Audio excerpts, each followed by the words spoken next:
नमस्कार दर्शकों, फिलहाल इस वक्त आप देख रहे हैं एडीटीपी। दर्शकों, आप सभी को पता है कि अरुणाचल प्रदेश में जो है इस वक्त जो है Arunachal Pradesh freedom of religion act 1978 जो है काफ़ी चर्चा का विषय में है। जहां क्रिश्चियंस के लोग कहते हैं, क्रिश्चियंस के समुदाय कहते हैं कि अरुणाचल प्रदेश में जो है इस एक्ट को लागू करने का कोई ज़रूरत नहीं है और सरकार को बार बार ये विनती किया जा रहा है, ये इंटीमेशंस और मेमोरेंडम सबमिट किया जा रहा है कि इस एक्ट को जो है अरुणाचल प्रदेश में लागू नहीं करना है और इसको हटा देना चाहिए। और जहाँ जो है ये जो एक्ट को लेके जो है अरुणाचल प्रदेश का जो है इंडिजिनियस फेथ सोसाइटी इस चीज़ को स्ट्रांगली सपोर्ट कर रहा है, यानी कि इस पक्ष में है कि इस एक्ट को जो है अरुणाचल प्रदेश में लागू करना चाहिए और इसको जो है अरुणाचल प्रदेश में लागू करने का सबसे एक महत्वपूर्ण समझता है। अभी बहुत सारे लोगों को भी कन्फ्यूजन होगा कि ये जो एक्ट जो है असल में क्या कहता है, इस एक्ट जो है क्या विषय में है, क्या ये क्रिश्चियंस को मारने के लिए वाकई में है, क्या ये कोई दूसरा वजह हो सकता है, दूसरा कारण हो सकता है, कि इसका क्या वजह है, सरकार जो है इसको क्यों अरुणाचल प्रदेश में इम्प्लीमेंट करने का सोच रहा है, ये जो है अभी क्यों सामने आ रहा है। जबकि ये जो है 1978 में जो है पास हुआ था, लेकिन अरुणाचल प्रदेश में इसको इम्प्लीमेंट नहीं किया गया है। लेकिन इसको जो है इंडिजिनस फेथ सोसाइटी के लोग जो है इसको जो है रिवाइव करके जो है कोर्ट से फाइट करके जो है इसको सरकार तक जो है संज्ञान में रखे अभी अरुणाचल प्रदेश में इसको फिर से जो है इम्प्लीमेंट करने के लिए कोशिश किया जा रहा है। इसीलिए ये जो एक्ट के बारे में हमने भी जांच पड़ताल किया, हमने भी रिसर्च किया कि ये जो एक्ट क्या कहता है। इसलिए जहां हमें रिसर्च से जो भी मिला है आज आप सभी को मैं एक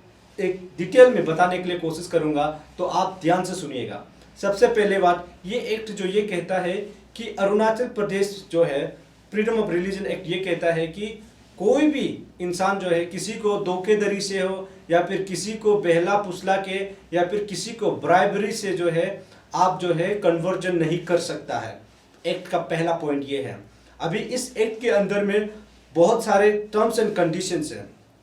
जैसे कोई भी धर्म परिवर्तित करने के लिए, चाहे क्रिश्चियंस हो, मुस्लिम्स हो, हिंदू हो या फिर जो सिख हो, कोई भी हो, अगर कोई भी इंडिजिनस लोग जो है, अगर कोई भी पोरेंस, जैसे कि आप सभी को पता है कि यहाँ पे जो है पोरेन कहने का मतलब जो है जो इंडिजिनस से हट के जो है कोई भी धर्म, जैसे हिंदू या फिर क्रिश्चियंस या फिर जो बुद्धिस्ट या फिर सिख कोई भी हो, इसको ट्राइबल सोसाइटी में जो है इसको पोरेन माना जाता है। तो यहाँ पे जो है जितने भी ट्राइबल्स लोग जो है अगर यहाँ पे कोई भी धर्म में अगर परिवर्तित होता है तो उसको जो है मजिस्ट्रेट को बताना पड़ेगा, यानी कि मजिस्ट्रेट का संज्ञान में रखना पड़ेगा कि ये जो है धर्म परिवर्तित कर रहा है। और यहाँ पे जो है मजिस्ट्रेट को जो है इसलिए बता रहा है कि मजिस्ट्रेट जो है इसको जांच पड़ताल करेंगे क्या वाकई में यहाँ पे जो है खुद से अपने मन से जो है धर्म परिवर्तित किया जा रहा है या फिर बहला फुसला के या फिर फोर्सफुली जो है उसको धर्म परिवर्तित करवाया जा रहा है। इसलिए यहाँ पे जो है इस एक्ट के अंदर में जो है मजिस्ट्रेट को जो है सबसे बड़ा रोल दिया गया है। अभी यहाँ पे और एक कंडीशन है कि अगर यहाँ पे कोई भी धर्म परिवर्तित करता है, जैसे इंडिजिनस फेथ सोसाइटी से हो, ट्राइबल लोग जो भी इंडिजिनस जैसे रिचुअल प्रैक्टिस करता है, जैसे नीदर नामलो हो गया निशी में और डोनी पोलो भी अनेक जो ट्राइब्स के अंदर में अरुणाचल प्रदेश में सबसे ज़्यादा इंडिजिनस में जो है फेथ सोसाइटी में जो है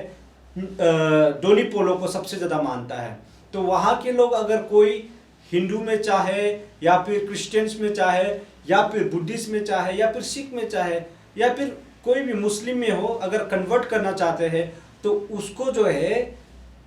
यहाँ पे जो है डिस्ट्रिक्ट मजिस्ट्रेट को जो है या फिर उसी दिन बताना होगा या फिर उसके ठीक 30 दिन पहले आपको उसका 30 दिन कन्वर्जन का पहले 30 दिन का अंदर में आपको मजिस्ट्रेट को जो है संज्ञान में देना होगा, यानी कि मजिस्ट्रेट को जो है इम्प्रूव करना होगा कि ये जो है कन्वर्जन हो रहा है। और उसको जो है मजिस्ट्रेट जो है फिर से जांच पड़ताल करेगा कि क्या वाकई में ये जो है कन्वर्जन हुआ है वो खुद से हुआ है या फिर कोई किसी ने बहला फुसला के उसको फोर्सफुली भी कन्वर्ट करवाया गया है या नहीं। और यहाँ पे कंडीशन ये भी है, अगर डिस्ट्रिक्ट मजिस्ट्रेट को उसी वक्त और 30 दिन के अंदर अंदर अगर नहीं बताता है तो ये एक्ट के हिसाब से जो है जो कन्वर्जन करवाया जा रहा है उसको जो है 2 साल के से और 2 साल से भी अधिक जो है उसको सजा मिलेगा जेल में, और साथ ही साथ में उसको जुर्माना 10-20 हज़ार या फिर उससे ऊपर भी उसका डिपेंड करेगा कि वो जो है किस तरीके से जो है इस कानून को जो है वायलेट करके जो है किसी को कन्वर्ट किया जा रहा है, उसकी अकॉर्डिंग जो है उसको पेनल्टीज और फाइन भी मिलेगा। और यहाँ पे और एक कंडीशन है कि अगर कोई जो कन्वर्जन कर रहा है, यानी कि वो जो खुद वहाँ पे एक धर्म से दूसरा धर्म में जो परिवर्तित हो रहा है, अगर वो भी खुद डिस्ट्रिक्ट मजिस्ट्रेट को नहीं बताया जाएगा तो उसको भी जो है 1 साल से लेके और उसके बाद में 20 हज़ार का जो जुर्माना साथ ही साथ में उसको जो है बढ़ना पड़ेगा। अभी ये जो है एक्ट को लेके जो है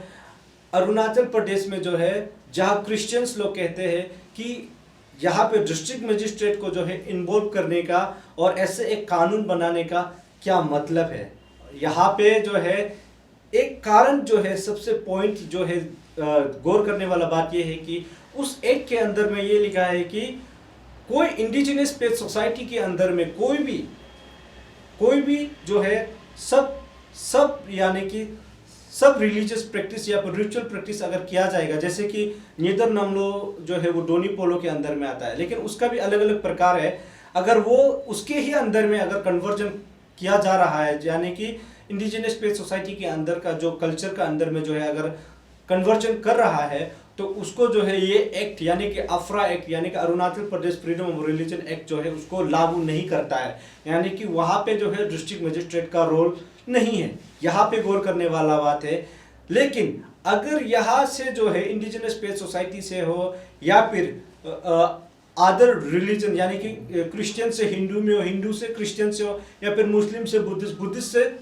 कोई भी सिख में अगर कन्वर्जन किया जाएगा तो उसमें जो है ये एक्ट जो है लागू किया जाएगा। यानी कि ये जो एक्ट जो है बेसिकली जो है ट्राइबल्स, इंडिजिनियस एंड कल्चर्स को जो है एक तरीके से प्रिजर्व करने के लिए यहाँ पे जो है ये एक्ट को पास करने के लिए किया जा रहा है, इम्प्लीमेंट किया जा रहा है। लेकिन अभी सरकार जो है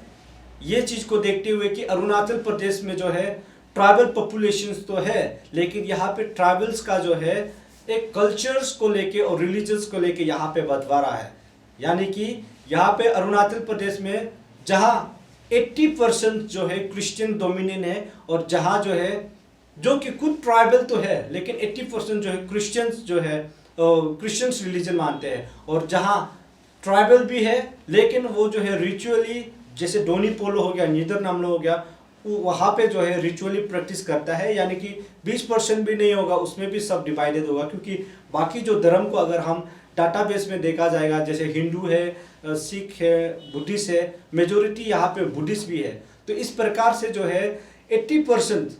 जो लोग जो है इसके खिलाफ में प्रदर्शन किया जा रहा है। इसलिए सरकार जो है अभी सोच में पड़ा हुआ है और अभी सरकार जो है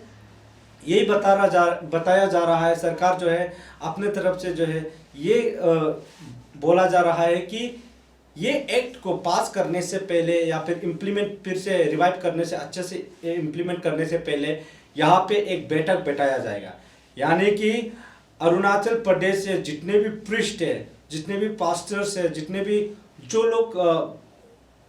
जो हेड में है, जो रिलीजन का हेड में, धर्म का जो सबसे टॉप में है, उन लोगों को बुला के एक बैठक बैठाया जाएगा और उस बैठक से सबका ओपिनियन, सबका राय को लेके, मेजोरिटी को लेके अरुणाचल प्रदेश में इसको इम्प्लीमेंट करेगा या नहीं करेगा तभी तय होगा। लेकिन इस वक्त जो है अरुणाचल प्रदेश में जो है क्रिश्चियंस का डोमिनेंट होने के कारण से जो है यहाँ पे जो है जोरों शोरों से जो है बहुत जगहों में जो है अरुणाचल प्रदेश का जो है क्रिश्चियंस लोग जो है यहाँ पे प्रदर्शन किया जा रहा है। लेकिन मैं आप सभी को बता दूं यहाँ पे इंडिजिनियस पेज सोसाइटी भी यहाँ पे कम नहीं है, यानी कि उन लोग से पीछे नहीं हट रहा है, वो भी सरकार के दरवाजा खटखटा रहा है। यानी कि वो लोग भी फ्रंट पे आके fight, back to back fight कर रहा है। यानी कि जहाँ इंडिजिनियस पेज सोसाइटी जो है अपने तरफ से जो है पूरा मेमोरेंडम इंटीमेशन, साथ ही साथ में जो है सरकार को विनती किया जा रहा है कि जोरों शोरों से कि इस एक्ट को जो है पास किया जाना चाहिए, जहां एक तरफ क्रिश्चियंस के लोग जो है इसके खिलाफ है। अभी देखने वाला बात ये होगा कि ये जो एक्ट है क्या इतना महत्वपूर्ण है, क्या सच में ये अरुणाचल प्रदेश में इम्प्लीमेंट करना जरूरी है या नहीं, ये सबसे बड़ा सवाल होगा। क्या ये अरुणाचल प्रदेश के लोगों के लिए वाकई में ये सही मायने में क्या ये एक्ट जो है ज़रूरत है या नहीं। कल आने वाला दिन में तभी हमें पता चलेगा कि सरकार का क्या डिसीजन होगा, सरकार क्या सोचेगा, सरकार किस तरीके से इस कंट्रोवर्सी को जो है समाधान किया जाएगा।